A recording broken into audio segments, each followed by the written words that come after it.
Manu e Cabeça, com a professora Heloísa Buarque de Holanda, que hoje, infelizmente, não vai estar aqui.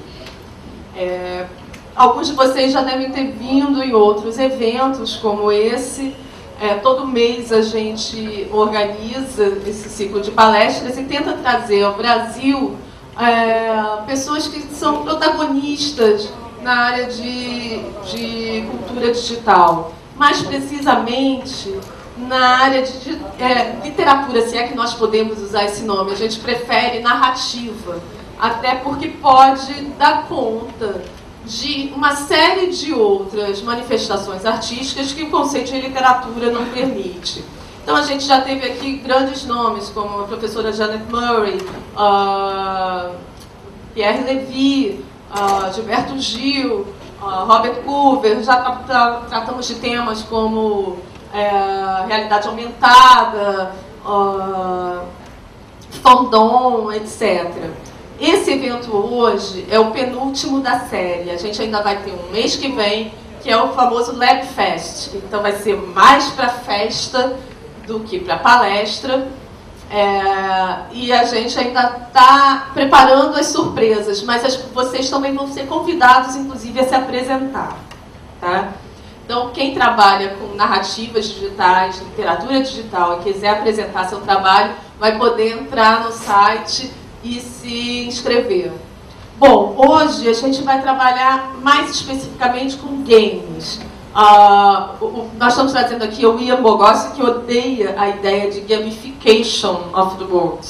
Mas justamente a gente vai trabalhar muito essa questão do game, da narrativa no game, na construção de personagem no game, no engajamento, e o que isso pode trazer para outras narrativas, para outros modelos narrativos. Mais especificamente, o Ian Bogossi, ele tem uma formação em literatura e em filosofia. E é professor do Georgia Institute of Technology, nos Estados Unidos.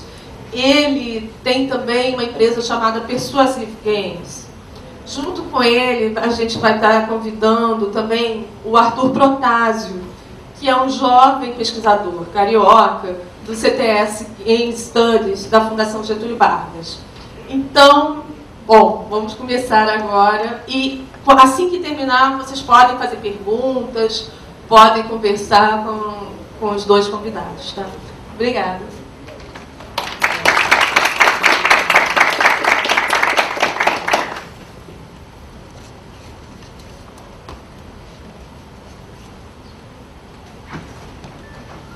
Boa noite, pessoal. Tudo bem? Antes de mais nada, é um prazer poder estar aqui falando com vocês. É um prazer poder não só ter esse público, essa plateia, mas também queria agradecer aqui para a Cris e para a Heloísa, enfim, para a organização do Oi Cabeça, porque é fantástico ter um evento em que você pode ter, numa semana, o Ian Bogossi, pouco tempo antes a Janet Murray, e, enfim, tanto envolvimento com essa parte de jogos e de mídia digital, e como é que a gente pode ver todos esses elementos contribuindo juntos para poder promover uma análise crítica acerca da mídia digital, e ainda mais quando a gente está falando de jogo eletrônico.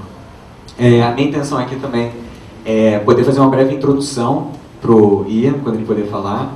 Então, antes de mais nada, queria também falar, Ian, it is an honor to be here. Fantástico o Ian. Para mim, por exemplo, ele sempre foi referência na área, acho que as pessoas conhecem todas as publicações dele nos livros. O Ian não só atua como filósofo, como designer, mas ele também é uma referência acadêmica na área de jogos eletrônicos, seja pela sua parte de news games, seja pela parte do livro Unit Operations e por aí vai. Então a gente sabe que a preocupação da caracterização do jogo eletrônico como um artefato cultural, como um elemento que é, sem dúvida, extremamente relevante para a gente que faz parte desse contato com essa mídia, e quer entender melhor, quer saber usar melhor, e quer ver como é que isso se relaciona com, por exemplo, questões de gamificação ou hype, ou como é que esses elementos se correlacionam e o que é importante você aproveitar disso, o que não, como é que você sabe efetivamente olhar para todas essas características e pensar, nossa, legal, do ponto de vista crítico isso aqui é super aproveitável, ou não, isso aqui eu acho que não vale a pena. Como é que a gente pode sempre usar isso para catapultar o avanço, a evolução do jogo eletrônico como mídia. Então, dada essa pequena introdução aqui, o que eu vou fazer é o seguinte, eu vou fazer uma breve apresentação, usando o tópico A mesa de hoje, o painel de hoje é focado em personagens, em estratégias narrativas e engajamento nos games. E a minha ideia é justamente fazer uma apresentação sobre isso, mas uma apresentação bem curta, que na verdade sirva apenas como uma introdução para o que o Ian vai poder falar adiante. Podendo também relatar um pouco para vocês da minha experiência na área e a minha atuação. Então, antes de mais nada, está aqui o título para vocês, isso não é nenhum mistério, estamos aqui todos para conhecer um pouco mais sobre essa área. Outro ponto que eu queria destacar é o seguinte: para a gente falar de engajamento de personagens, de enfim, vale uma introdução da minha parte também. A Cris já falou um pouco de quem eu sou, mas para a gente poder estar envolvido com a área, para a gente poder ter engajamento com a área, para a gente poder sempre estar envolvido com uma determinada mídia e poder trabalhar em cima dela, seja pesquisando ou produzindo, vale destacar como é que eu atuo nesse setor. Então, estão aqui as 3 áreas principais que eu atuo. A primeira delas que vocês estão vendo aí em cima é Ludobardo. Para os que não conhecem, Ludobardo especificamente é um videolog que eu faço sobre narrativas nos jogos, ou seja, volta à ideia que eu tinha mencionado anteriormente de análise crítica do jogo eletrônico. É uma análise de pegar o jogo e falar, olha, isso aqui é interessante, isso aqui não, como é que ele expõe a sua história, como é que essa história é bem articulada, como é que isso estabelece um vínculo legal com o jogador, isso é positivo, isso não é, isso é mais do mesmo ou não, isso é inovador, como é que isso é articulado. E aí também tem a minha atuação no CTS, que é o Centro de Tecnologia e Sociedade, é um centro de pesquisa na Fundação Getúlio Vargas, e lá dentro eu coordeno um projeto de pesquisa que é o CTS Game Studies, que tem esse foco na pesquisa efetiva, na pesquisa acadêmica dos jogos eletrônicos. Ou seja, a compreensão e análise crítica do jogo eletrônico como uma mídia cultural, artística, uma mídia de expressão. E esse é o ponto principal aqui que eu vou bater ao longo dessa breve apresentação. Então, um dos estudos, por exemplo, que a gente faz lá, seja relacionado ao mercado de jogos eletrônicos, também é a parte de liberdade de expressão. Como que a gente vê que o jogo eletrônico ele frequentemente é alvo de proibições judiciais ou projetos de lei, e como é que muitas vezes esses elementos não levam em conta a peculiaridade da mídia, mas quando comparado a outras mídias, como cinema, como a literatura, a gente vê como é que essa mídia ainda está evoluindo e não está efetivamente consolidada que nem as outras. Não que isso impeça qualquer proibição. A gente viu há pouco tempo a proibição do Serbian Film aqui no Brasil, e isso sem dúvida é péssimo, porque a gente está falando aqui de censura, mas ao mesmo tempo a gente vê também que é uma luta que não é só da mídia dos jogos eletrônicos, mas é uma luta que é importantíssima para a caracterização desse elemento da liberdade de expressão, que é algo condicional para os jogos. E também tem a EGDA. A EGDA, para os que não sabem, é a Associação Internacional de Desenvolvedores de Jogos.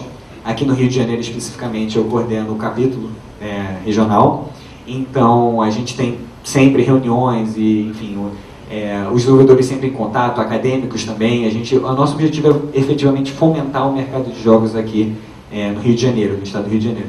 Já vejo pessoas aqui que fazem parte dos nossos encontros, pessoas que estão sempre juntas.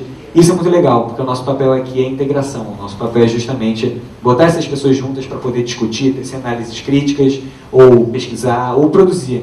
Então, isso faz parte de toda essa mistura. Agora, esse meu engajamento não é nenhum mistério, seja como um crítico que faz vídeos no YouTube, ou seja um pesquisador na FGV, ou como um desenvolvedor representado através da GDA. Tudo isso começou porque em algum momento eu fui um jogador. Então, passando aqui adiante, eu vou já voltar para o tema aqui que a gente estava conversando. Personagens, estratégias narrativas e engajamento. A princípio, o que você imagina quando você pensa em personagens? Se a gente estiver falando de jogo, eu acho que tem algo que é bem icônico. E aí está aí o Mário para deixar isso bem claro. Só que se a gente pensa em estratégias narrativas, digamos que a parte narrativa dos jogos ela tem infinitos desmembramentos, mas muitas vezes a gente tem a confusão de achar que eles seguem necessariamente o mesmo modelo de outras mídias como cinema e literatura. Os jogos, sem dúvida, puxam muita influência dessas duas mídias, e a gente vê isso tanto digamos, no momento inicial dos jogos eletrônicos, quando eles eram mais inspirados pelos text adventures ou os MUDs, mas a gente também vê uma influência muito grande do cinema, e aí quando os gráficos foram ficando melhores, uso de câmera, diversos fatores que foram tornando a experiência mais cinematográfica. Está aí uma estratégia narrativa que não é particular dos jogos, mas que eu acho que funciona muito bem. Além disso também, queria deixar bem claro para vocês que não basta você ter apenas personagens e estratégias narrativas implementadas na hora de se promover uma relação com jogos, mas também tem a questão do engajamento. E aí, obviamente, quando a gente fala de jogos, tem um fator que é crucial para esse engajamento. Nesse caso específico dessa senhora, eu acho que, enfim, ela deve estar mais engajada porque ela está usando um manche para jogar um jogo de carro, que deve ser difícil pra caraca.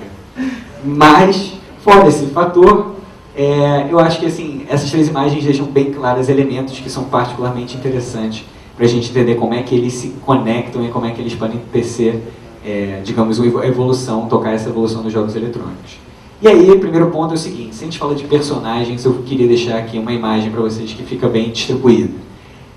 Obviamente, isso aqui tudo é exemplificativo, eu não tenho nem tempo para poder entrar em detalhes de quantos personagens, ou a variedade de personalidades, a variedade de, enfim, de histórias e enredos que traçam diferentes comentários sociais, culturais, artísticos e por aí vai.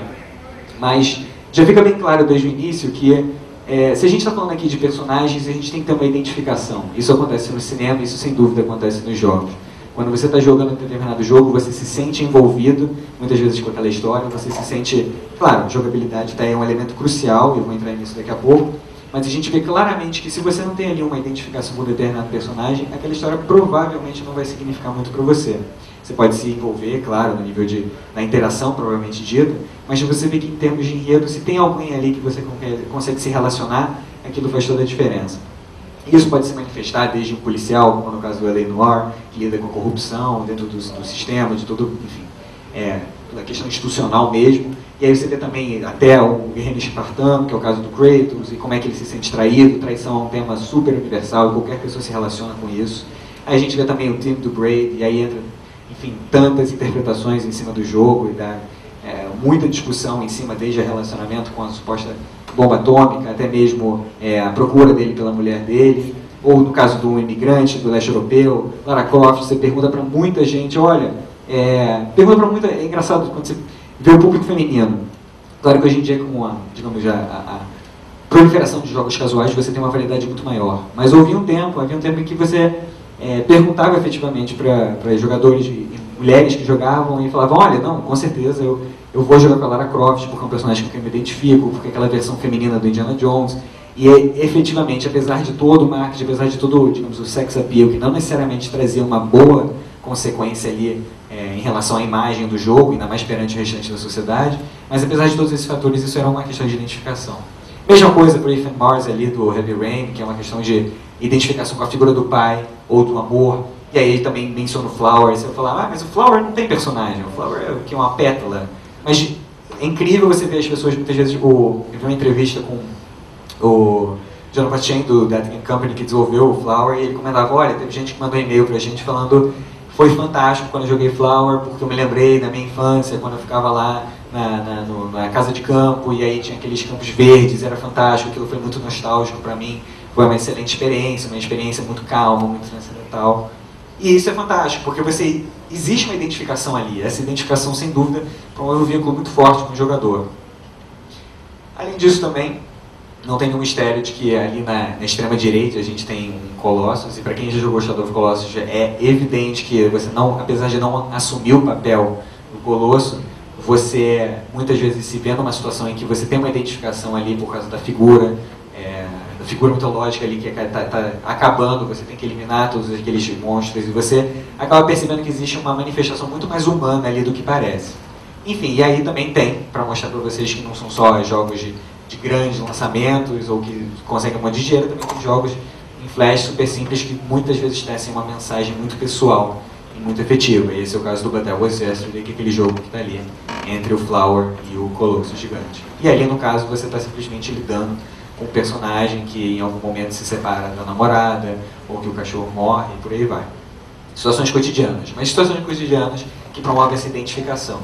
E a gente passa para o próximo ponto, que é, se houve identificação de personagens, é a partir dessa identificação que muitas vezes a gente vai conseguir traçar estratégias narrativas, ou seja, traçar conexões. Se você já tem ali, digamos, um envolvimento estabelecido, se você já se importa ou já consegue entender melhor o que está acontecendo em termos narrativos com aquele determinado protagonista ou com os outros personagens que estão ali envolvidos, você começa a entender como é que eles podem ser articulados e como é que eles podem promover um diálogo dentro daquele enredo para poder efetivamente traçar uma relação ali mais interessante com o jogador. E aí eu cito alguns exemplos especificamente. Esse jogo, por exemplo, Mafia 2, ele tem uma sacada bem interessante, que é o seguinte: pensa num filme em que você tem um determinado personagem, enfim, em certo momento esse personagem morre e você fica super revoltado com as circunstâncias nas quais ele morreu, você realmente se sente... Você estava muito envolvido, ainda mais a gente está falando de um jogo em que você controla o personagem, então existe digamos, uma questão de identificação mais forte ainda. Só que o que acontece? Quando você vai jogar o segundo jogo, você percebe que, por causa da sua ação como jogador, ou seja, como esses personagens que estão aí na foto, você acaba influenciando diretamente o destino daquele primeiro personagem. Você percebe que, na verdade, tudo que aconteceu com o primeiro personagem foi culpa sua, porque você está atuando também nesse segundo jogo. Isso é fantástico, porque isso é um exemplo claro de uma coisa que só o jogo pode fazer. Você se sente motivado, você se sente envolvido, você se sente responsável por uma determinada ação e você fica triste. Mas logo em seguida, você vê ainda mais que você se sente culpado, porque foi você que causou tudo aquilo. Então, eu gosto de citar esse exemplo do Mafia 2, que foi até um jogo que eu citei no episódio especificamente do Bardo do Videolog, porque ele destaca muito bem essa articulação da narrativa. Ele destaca muito bem como é que esses elementos se comunicam e como é que eles efetivamente promovem um maior engajamento por parte do público. Outro exemplo também que eu acho absolutamente fantástico é o Iridescent Dream, que é um jogo em Flash, desenvolvido pela Mola Indústria, pelo Paulo Perdettini. E é um jogo muito legal porque, apesar dele não ter essas sacadas do mesmo tipo que o Mafia, ele tem uma sacada muito interessante, que é efetivamente a reflexão sobre a vida. Que nem a gente tinha ali o caso do Flower, ou o caso do But That Was Yesterday. Você tem jogos efetivamente que traçam essa conexão direta com a vida cotidiana.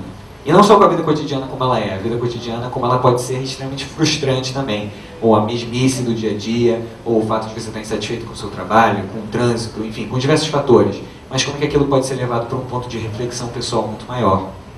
Então, efetivamente, eu acho que esse é um excelente exemplo, porque ele te mostra como que, apesar do jogo ser ultra curto, praticamente não ter diálogo, ser uma experiência bem simples, você ainda tem um envolvimento muito forte com o enredo. Cada um da sua forma, mas o envolvimento está caracterizado aí sem dúvida. E uma coisa que a gente buscou fazer, e aí entra a minha parte de comentando a atuação como desenvolvedor também, uma coisa que a gente buscou fazer especificamente num jogo que eu participei do desenvolvimento, é o Lights Out. Lights Out é um jogo independente, super simples, a ideia básica é o seguinte, talvez é o que alguns aqui já conheçam. Você tem um labirinto e, como vocês podem ver, no lado esquerdo você tem uma bolinha, no lado direito você tem um quadradinho. Cada um desses representa um personagem, mas um personagem controlável, um personagem que os jogadores, ou seja, são 2 jogadores, controlam efetivamente. Onde é que está, digamos, a sacada aí? É que, apesar de cada jogador controlar um personagem, um tem o objetivo de fugir e o outro tem o objetivo de pegar. É quase como se fosse um pique-pega, só que especificamente um deles vai conseguir fugir por um desses bueiros que estão em 4 cantos. A questão do envolvimento aí, ou da sacada, digamos assim, que até tem uma conexão com o Mafia, é a seguinte: quando você está participando do jogo, você tem efetivamente uma premissa narrativa que te conduz, te contextualiza no porquê que você está tentando pegar outra pessoa. Só que você não tem toda essa informação. E a partir do momento que você vai seguindo adiante, você vai vendo que quando esse cenário acabar, seja porque alguém conseguiu escapar ou porque outra pessoa foi capturada, você vai ver que não necessariamente quem era a bolinha estava desempenhando o papel que você esperava ou quem era o quadrado estava desempenhando o papel que você esperava. Em palavras mais claras, é como se você tivesse na bolinha o policial e no quadrado o ladrão. Só que de repente quando você vai jogar a próxima fase, você vê que esses personagens, apesar da estrutura, apesar da forma, em teoria, ser a mesma, as implicações narrativas, as implicações pessoais ali não são mais as mesmas. Ou seja, o que você poderia ser antes, digamos, você está representando um papel super positivo de um policial cumprindo suas ordens ali, na verdade você vê que isso não é tão positivo e você nem, na verdade não é nem quem você achava que você era, mas que você ainda assim está cumprindo o papel de um perseguidor ou ainda assim está cumprindo o papel de um fugitivo. Enfim, esses exemplos estão aí só para mostrar não só um pouco do meu envolvimento com a área também, como que eu atuo como crítico, como desenvolvedor, como acadêmico, mas também como que a gente pode identificar diversas formas que os jogos se manifestam e promovem essas conexões relativas a personagens, a estratégias narrativas e efetivamente engajamento. E aí a gente chega no último ponto, que é engajamento, ou seja, a gente já comentou da questão de identificação, das diferentes formas de manipular, usar a interação para poder traçar essas diferentes formas essas conexões, esses desenvolvimentos variados, mas se tem um fator que é absolutamente único na questão do engajamento, é a participação ativa do jogador. Quando a gente está falando de jogo eletrônico, isso pode soar como, digamos, um pleonasmo, ou isso pode soar até mesmo como algo extremamente redundante, mas é importantíssimo frisar a valiosidade da participação. Como que é importante você sempre estar atuando, seja porque no início você usava um manche, apenas um botão, ou porque depois você passou a usar um teclado e um mouse, ou porque depois você passou a usar nada. E o sistema começou a te detectar como você estava atuando mesmo com o seu próprio corpo. Isso é absolutamente crucial. Porque se não fosse por esse engajamento, por essa conexão, se você não estivesse participando, você estaria se encontrando numa situação muito parecida de outras mídias. E a partir do momento que você estivesse apenas assistindo, aquele exemplo que eu citei do Mafia 2, ou o exemplo que eu citei do Lights Out, ou o exemplo que eu citei do Barry the Same Dream, ou qualquer um daqueles personagens ali, perderiam muito do seu impacto. Ou simplesmente não seriam possíveis. Os personagens, você poderia se identificar com eles, poderia ser um filme sobre o Kratos, poderia ser um filme sobre qualquer um dos outros jogos ali. Mas ainda assim, a partir do momento que você tem como atuar, você promove uma identificação, um vínculo extremamente forte, extremamente pessoal. Se torna algo ali único daquele jogador. E o jogador reconhece esse diferencial. Agora, claro, uma coisa que é absolutamente crucial é a gente destacar o potencial dessa expressão. Essa expressão que o jogador vive, ela, claro, é influenciada, como eu disse anteriormente, pela literatura, pelo cinema, mas sem dúvida também a gente está falando aqui de uma expressão que se manifesta de diferentes formas. E aí eu peguei aqui só alguns exemplos breves, coisa rápida, não vou entrar em muito detalhe, mas para mostrar como é que diferentes relações se manifestam através dos jogos. Então, por exemplo, se a gente fala de expressão, do jogo como uma mídia de expressão, uma expressão interativa, que exemplos a gente pode usar? O Catherine, que foi lançado recentemente, até uma produção japonesa, pode ser um exemplo como uma questão da interação, da expressão através da relação moral. Esse jogo, inclusive, foi muito elogiado porque, para muita gente, ele tinha um enredo que se aproximava mais de uma novela, em comparação com os enredos que a gente já está acostumado a ver em tantos jogos. Aí você fala, ué, mas por causa disso? Sim, efetivamente por causa disso, porque você está lidando com tantas questões ali, especialmente em relação à questão de traição, de namoro, de casamento, como é que o personagem, o protagonista, no caso esse homem da esquerda, como é que ele se sente, como é que ele lida com isso, e como é que você, o jogador, vai escolher lidar com isso dentro do jogo. Porque, novamente, você não está assistindo, você está participando. Então você escolhe se você efetivamente quer trair, se você não quer, e na hora de tomar essa decisão não vem simplesmente neutra, não como uma tábula rasa. Ninguém é uma tábula rasa. Toda essa bagagem pessoal, tudo isso que você tem como pessoa, tudo que a sua personalidade e representa, influencia na decisão que você toma no jogo. Então está aí um excelente exemplo de como os jogos podem efetivamente funcionar como um canal de expressão de relações morais. E aí a gente comenta também de relações culturais. Peguei um exemplo específico, no caso, que é o Metro 2033, e acho que o melhor vínculo possível é que o Metro 2033 é um jogo em primeira pessoa, que acontece na Rússia, após o holocausto nuclear. E isso não só já traduz muito da cultura, da ideologia, digamos, russa pós-Chernobyl, como isso também tem muito a ver com a cultura russa, porque o jogo é diretamente baseado, tanto que ele é homônimo, a um romance russo. E o mais interessante é que aqui no Brasil, depois que o jogo foi lançado, por redistribuição digital, depois que o jogo teve bastante de repercussão, o livro também foi lançado. E é curioso que você via muita gente conhecendo o livro por causa do jogo, e não o contrário. Isso é fantástico, tá aí uma manifestação de como essas mídias, muitas vezes têm uma interseção muito grande, e como é que antes a gente sempre conhecia o jogo que veio por causa do livro, agora você via ainda assim o jogo por causa do livro, mas muita gente conhecendo o livro por causa do jogo. Esse é o mesmo caso de outras produções, como o caso, por exemplo, tem um jogo Witcher, desenvolvido e lançado lá na Polônia, e o mais interessante é que esse jogo Witcher, ele foi usado como um dos semblantes da cultura polonesa quando o Obama foi visitar a Polônia. O primeiro-ministro entregou para o Obama filmes poloneses, romances poloneses do Andrzej Sapkowski, que é como se fosse um autor best-seller lá da Polônia, e aí ele entregou também cópias do jogo Witcher. E o mais interessante é que as cópias, o jogo Witcher, a série Witcher, ela é baseada nos livros do Andrzej Sapkowski, que é esse autor polonês. Então a gente via claramente ali como que, no nível institucional mesmo, os países estão usando os jogos como manifestações culturais. Mais exemplos, vamos lá. Expressão do jogador em questão de relações sociais. Tá aí um exemplo, uma imagem bem icônica. E na verdade a gente vê isso acontecendo nos mais variados ambientes, seja por causa do Wii, seja por causa do Kinect, seja por causa do Rock Band, do Guitar Hero. Não importa. O que importa é que você tem pessoas reunidas, e pessoas que muitas vezes estão reunidas e utilizando o jogo não como fim, mas como meio. Ou seja, você tem pessoas ali juntas, discutindo, conversando, mas sempre conversando e aproveitando o jogo como uma forma de promover essa confraternização. E você vê que muitas vezes isso pode acontecer no nível presencial, numa relação presencial, mas também pode acontecer online, seja jogando no massivo, qualquer coisa. O que importa efetivamente é um Farmville no Facebook, não importa. O que importa efetivamente é que você tem ali o jogo promovendo essa integração social. E essa integração que muitas vezes é catalisada e promove um engajamento maior por causa da interação no jogo. O outro exemplo que eu queria citar para vocês, e isso tem muito a ver mais com a linha de news games que o próprio Ian Bogas vai falar para vocês daqui a pouquinho, que é a questão de relações políticas. Talvez isso não seja, digamos, talvez isso soe como uma novidade para muita gente, mas o fato da gente poder usar jogos para discutir qualquer tema é uma possibilidade indiscutível. Mas não só uma possibilidade indiscutível, como foi o caso aqui no Brasil. Eu achei melhor até pegar efetivamente um jogo que tivesse a ver com o cenário brasileiro para mostrar como é que isso está próximo da nossa realidade. O que vocês estão vendo aí é uma pequena cena da questão toda da fuga do Cruzeiro quando o Morro do Alemão foi invadido aqui no Rio de Janeiro.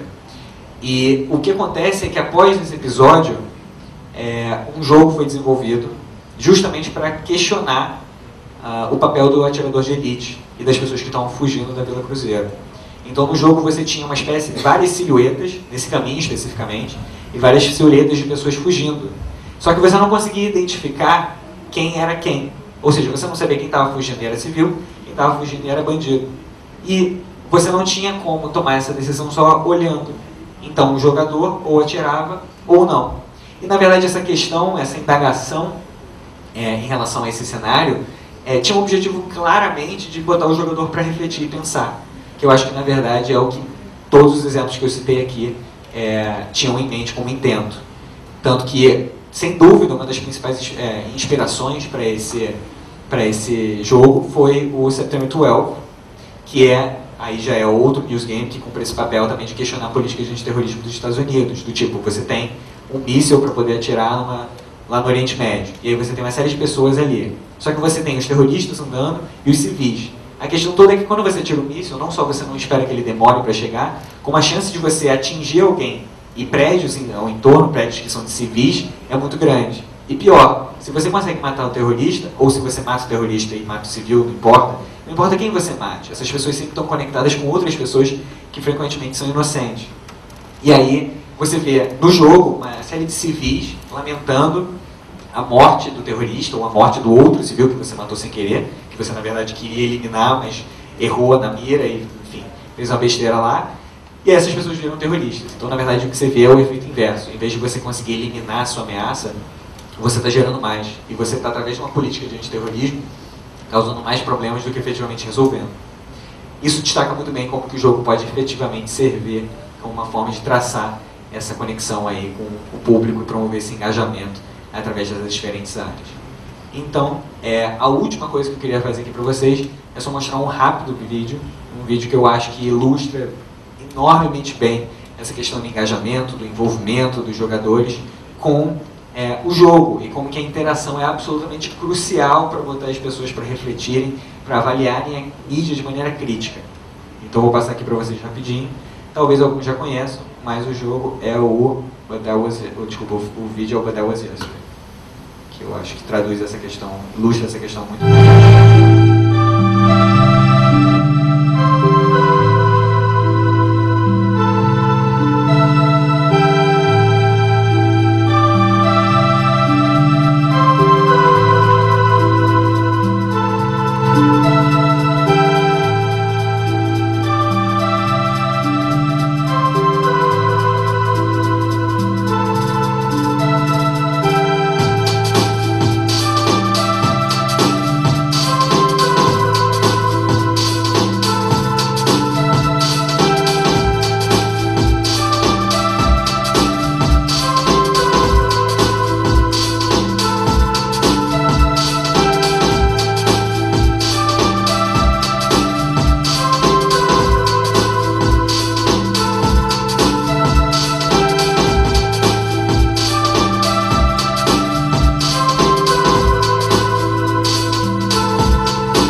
É exatamente essa a ideia de que o jogo eletrônico ele é uma mídia criativa como qualquer outra.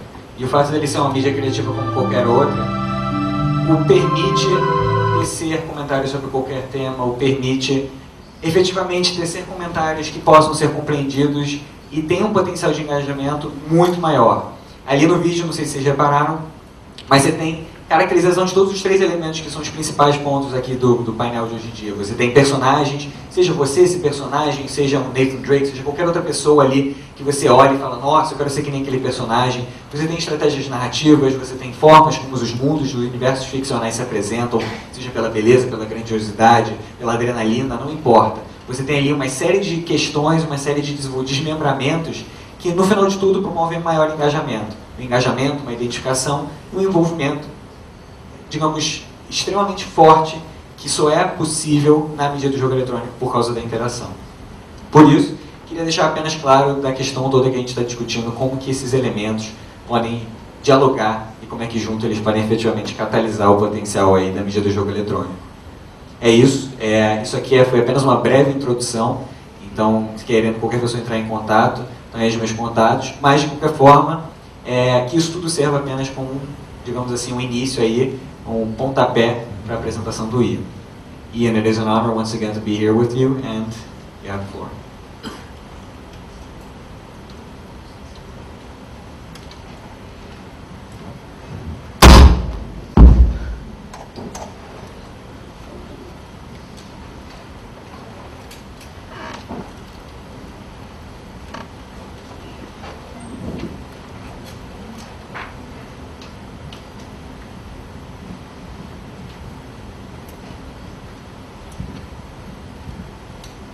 Só para esclarecer, depois aqui da apresentação do Ian, a gente vai abrir para perguntas, e aí sintam-se à vontade para participar do debate, enfim, expor quaisquer dúvidas ou indagações que vocês tiverem, com base seja na minha ou na apresentação dele, ou dos dois, e por aí vai.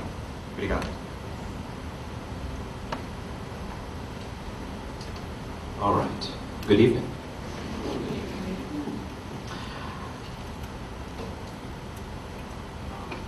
Here's a question. What is a computer?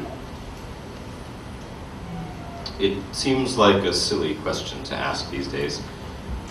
Computers, after all, are everywhere. Maybe not computers just like this, but computers descended from them. But they are so frequently found, they're such a large part of our lives that we are beginning to cease to notice them, to think about them. They're disappearing into the background. Now, in the most general sense, a computer is an electronic machine that stores and processes data, given instructions, and those instructions come in programmatic form. That's what a computer is. That's a kind of textbook definition of this machine. But increasingly, that's not how we see the computer. Instead, we tend to see them like this, as a kind of connectivity tool, and we celebrate that. We think computers are connecting us, and that's true. But there's a shadow, a danger that comes with this conception, this overconception of the computer as a social tool. It risks turning the machine into a networked appliance, as a kind of distribution terminal for digitized materials. And in fact, most of those materials, most of the things that we experience on computers today are not programmed data processing apparatuses at all, but they're digital versions of traditional media, writing, images, video. And in many cases, we've altered or reinvented those media, given them new life in their digital form. We've taken the idea of writing and compressed it into 140 character messages, or we've taken the idea of the moving image and invented the genre of the web video. So this is a creative move, but it's also one that closes down other sorts of directions, other ways we could use computing as data processing machines, as processing machines, as computational apparatuses, rather than just as networked appliances. And in the world of news, this data distribution tool, this networked appliance use of computing, is almost exclusively the way that computation and journalism have intersected. You know, if you call it online news or digital news, what we mean when we talk about online news is taking traditional news material, articles, images, audio, video, and digitizing them, or maybe even creating them as digitally native materials, and then delivering them over the internet. And we deliver them over the internet into web browsers or mobile devices instead of in print form or over broadcast networks. It's the same stuff we've always been making when we've made news, but now it's just distributed over these data networks so that they can appear on the screens of our network appliances that have these amazing processors and hardware in them that we're mostly using to do video decompression. So that's a setup. This is a context that we may want to think about further. And I've been thinking about this context for some time now. And for the past 5 years or so, I've been working on one alternative, and it's just one alternative in the form of news games. But what do I mean by news game, by the word news game? It's not immediately obvious. It's something that has to do with video games and the news, but what? Now, to me, this is a general approach to thinking about video games as a journalistic tool, as a medium that can be used journalistically. That's all I mean. That's the most general definition of news game, a game serving journalistic purposes. Now, there's a lot of breathing room there. The kinds of games that we're making or the kinds of applications to which we are putting them could be very different from the kinds of games we think of when we think of traditional video games, of entertainment video games, or they might be very much the same. But the point is that rather than making journalistic material with games, that is to say, rather than taking the things that we already know that we do when we do journalism and just kind of shoving them into the form of the game, the way I want you to understand this idea of news games is using games to do journalism. So we're just flipping those two ideas on their head, rather than assuming that what journalism is something that we know. It's this material. It's written material. It's images. It's moving images. It's audio that tell stories. Rather than making that assumption, what if we assume that journalism is a goal, is a set of values, is a kind of activity, and that activity could be professional. It could be amateur. It's a way of engaging citizens with questions and giving them a direction to answer those questions about their daily lives and their experiences. So after several years of research on this question of what is a news game, or what are the potential applications of games in journalism, that 3 years of research that was supported by the Knight Foundation in the US, which is the main journalistic philanthropy foundation in the States, two of my PhD students and I published this book, which is also called News Games. And the book is really about the possibility space.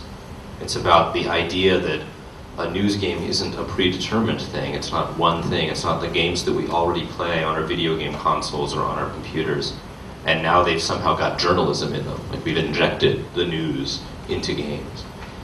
But rather the forms, the ways that we might understand that invitation to interpret the video game as a medium capable of doing journalism. And in the book, we cover 7 different areas of news games, of news gaming. And these are not meant to be complete. We don't think that we found all of them, but these are the obvious areas to us. And we think there are surely others left to be discovered.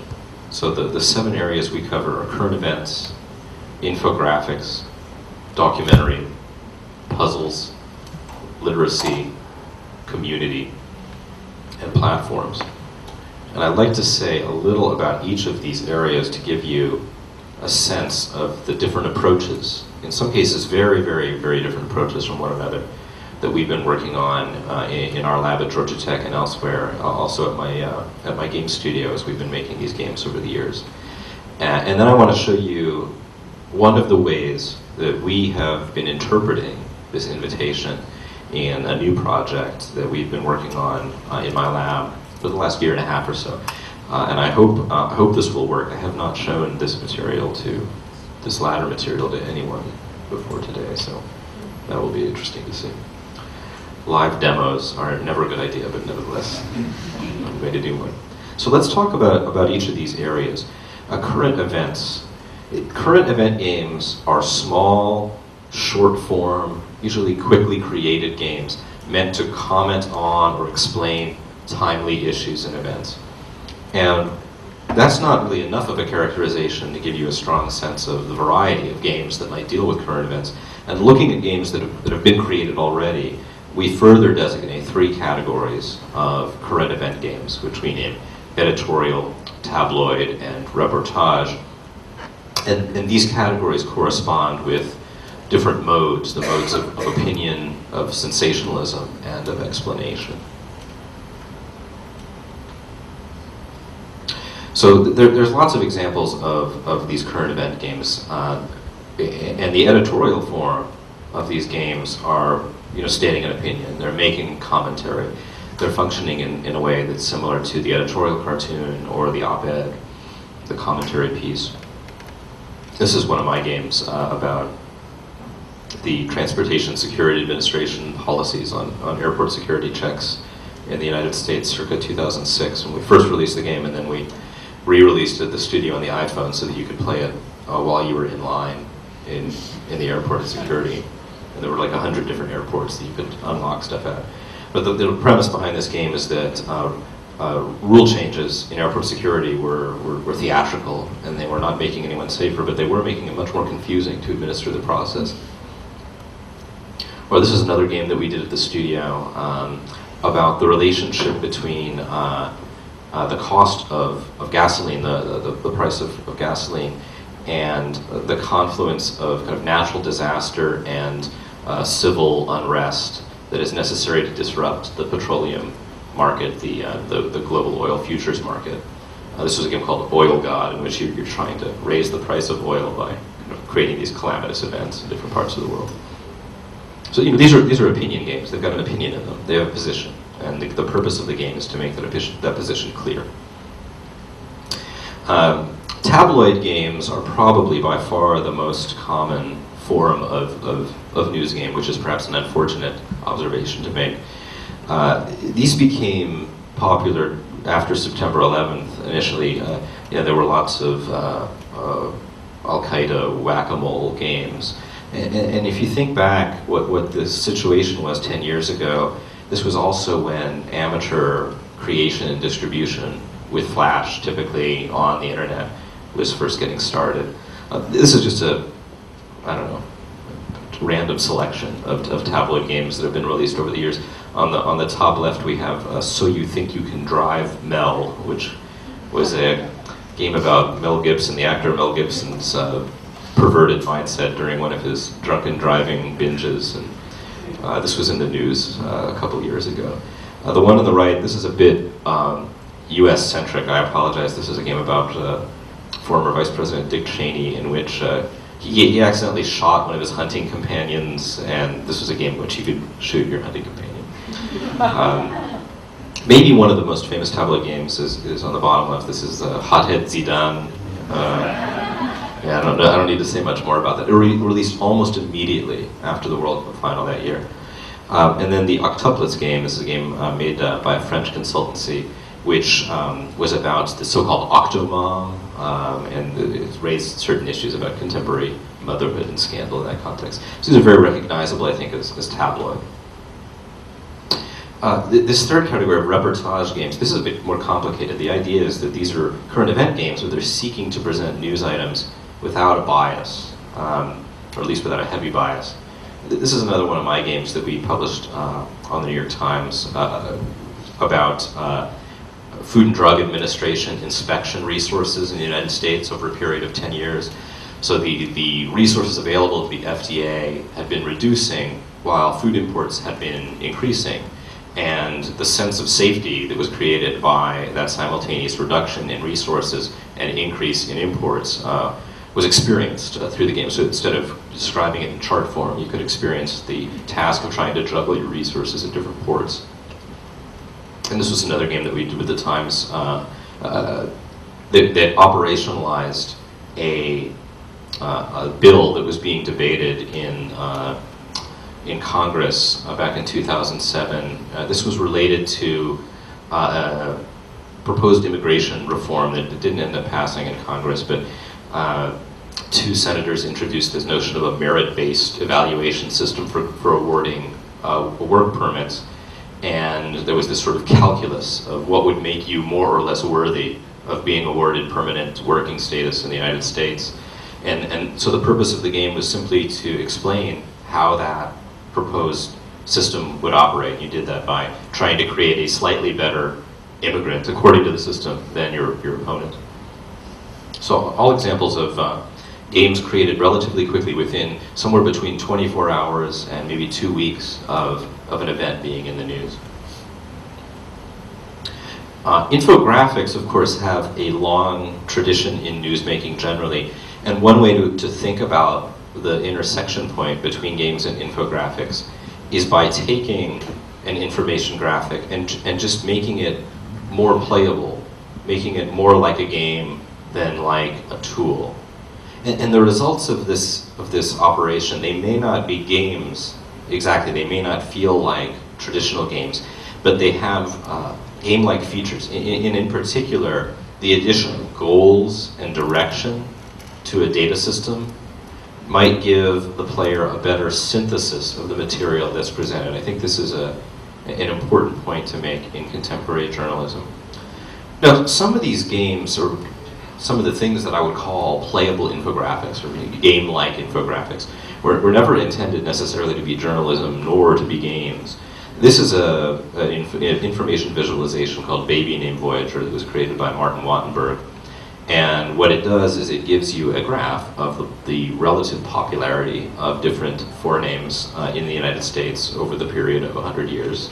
And you know, if you wanted to name your baby, then you could go in here and see whether certain names were more or less popular and make decisions by virtue of it. And one of the things that Wattenberg discovered after making this tool, which is very slick, it animates, and you can put in just like a partial name and it'll give you all of the matches that you see here. One of the things they noticed was that people were using this in a kind of playful way. You know, so instead of interacting with it with one purpose in mind, I want to name my baby, you can also interact with it by asking questions of the data system. What names were popular in the early 20th century and then fell out of favor and re-emerged at the turn of the century? Or what's a name that was only popular in the 1970s? Or what's a name that's equally popular as a boy's name or a girl's name? And these seem, you know, like relatively unimportant questions to ask, and maybe they are, but it gives you a sense of how just players themselves, or players, users, were turning this experience into a more directed one. And this principle, I think, is what differentiates playable infographics from open-ended infographic systems, open-ended information visualization systems. You know, there are other games that are much more directly borrowing from video game traditions, but using infographic traditions like mapping. This is a game called the Redistricting Game, which was developed at the University of Southern California, and it's about gerrymandering, about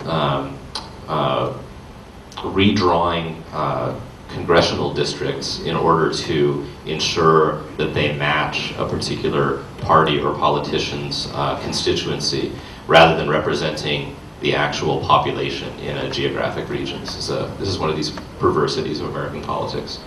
And the game asks the player to experience this process themselves. One of the opportunities in playable infographics is acting as a kind of corrective to this trend this trend toward putting enormous data systems online and making them animate in slick ways, and sort of just stepping back and saying, we did our job, we've done impressive journalism, because there have been a lot of people passing this around on Twitter. Chart porn, I sometimes call it chart porn. People went nuts over this New York Times infographic, how do people spend their day? And you can see why. I mean, everyone has an entry point into something like this. It encourages exploration of a large data set. But so what? What makes this newsworthy? It doesn't actually tell us anything. It's not synthesizing any particular position on the how do we spend our day question. It's presenting it as open-ended. And if you talk to some journalists, they'll say, well, that gives me objectivity. See, I'm just giving you the data and letting you work with it. But I think that the responsibility of the journalist is actually not met here. Why should we care about this? What are we supposed to use this information for in our daily lives? And there are other examples that correct this to some extent. This is another New York Times infographic that has that entry point and has that kind of goal. The buy-rent calculator. Is it better to buy or to rent a home in a particular region?